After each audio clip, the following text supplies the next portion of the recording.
대전의 유명 아기 전문 사진관 대표가 잠적하면서 피해자가 계속 늘어나고 있습니다.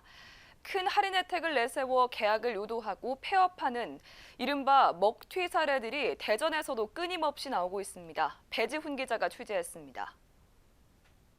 대전 서구에 위치한 아기 전문 사진관. 아이들의 모습이 담긴 사진들이 입구부터 빼곡히 쌓여 있습니다. 지난 11월 1일 해당 사진관의 대표가 돌연 잠적하면서 진행되던 작업은 그대로 멈춰진 상태. 현재는 이미 촬영된 사진에 한해 계약자가 알아서 앨범을 찾아가고 있는 상황입니다. 이 소식을 뒤늦게 알고 찾아온 한 계약자는 업체의 무책임한 행동에 분통을 터뜨립니다.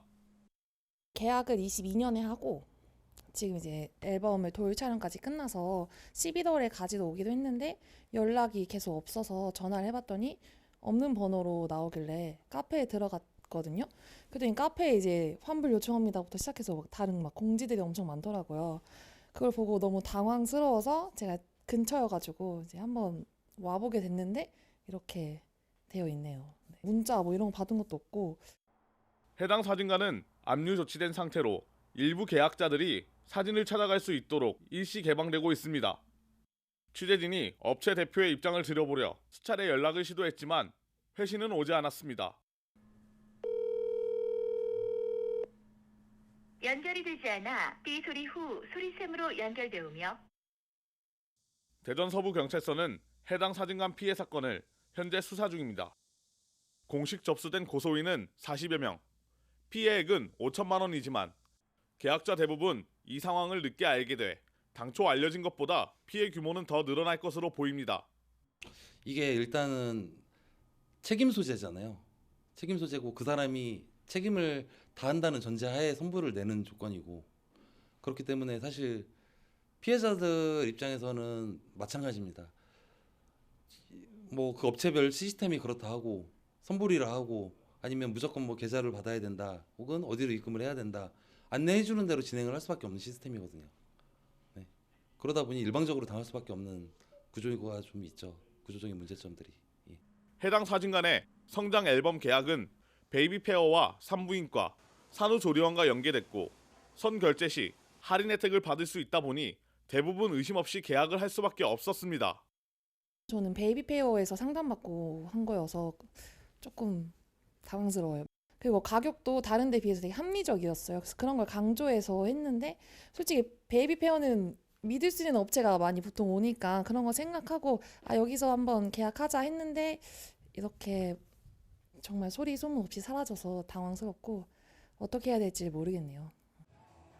최근 헬스장, 필라테스 업체 등에서 큰 할인폭을 내세우며 고객을 공격적으로 모집한 뒤 폐업하는 사례가 잇따라 발생하고 있습니다.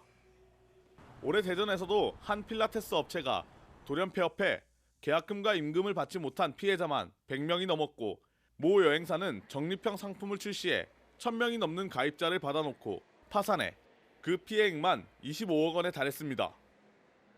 장기 또는 다회 이용권 구매를 통해 할인 혜택을 소개하고 아직 제공되지 않은 서비스에 대한 비용 지불을 권유받는다면 계약을 신중히 고려해봐야 합니다.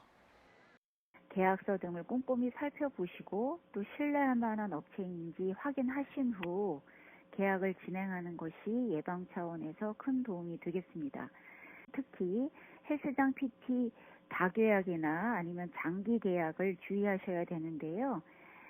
첫 번째는 이벤트 할인에 현혹되지 않고 계약을 신중히 결정하셔야 합니다. 장기 다회 계약의 할인율은 높았지만 중도에 해지하는 경우에는 위약금 과다 청구 등 이용 요금에 관한 분쟁이 많이 발생하는 상황이거든요.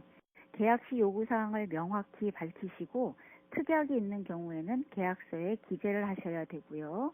휴회나 해지 등 계약을 변경할 때는 분쟁에 대비해서 증빙 자료를 확보하시는 게 필요합니다. 만약 계약 후 업체가 잠적하는 등의 문제가 발생했다면 소비자 보호를 위한 조치가 어렵고 민형사상 고소 외에 방법이 없어 소비자들의 부담이 클 수밖에 없습니다. 때문에 전액 선결제보다는 할부, 계약상의 사후 피해를 보상받을 수 있는 조항을 넣을 수 있는지도 확인해 보는 것이 좋습니다. 3개월 이상 20만 원 이상 신용카드 등으로 할부를 하실 경우에는 할부 항변권을 사용하실 수가 있습니다.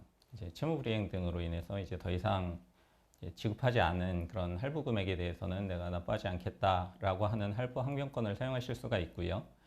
형사상으로는 이제 사기로 고소하실 수가 있고, 민사상으로는 채무불이행 또는 부당이득 반환, 불법행위로 인한 손해배상 등의 청구를 하실 수 있습니다. 금액이 적다고 해서 그냥 포기하지 마시고, 피해자들 단톡방이라고 하나요? 피해자들의 어떤 그 커뮤니티를 활용을 해서 같이 대응을 하신다면 좋은 결과가 있지 않을까 생각이 됩니다. 조금이라도 좋은 것 혹은 저렴하게 구매하기 위해 여기저기 발품을 팔았지만 소비자에게 돌아오는 것은 상처뿐. 일부 비양심적인 업체의 행위로 소비자의 불신은 날이 갈수록 커지고 있습니다. 되풀이되는 피해를 예방하고 이들을 구제하기 위한 현실적인 대책이 필요해 보입니다. CNB 뉴스 배지훈입니다.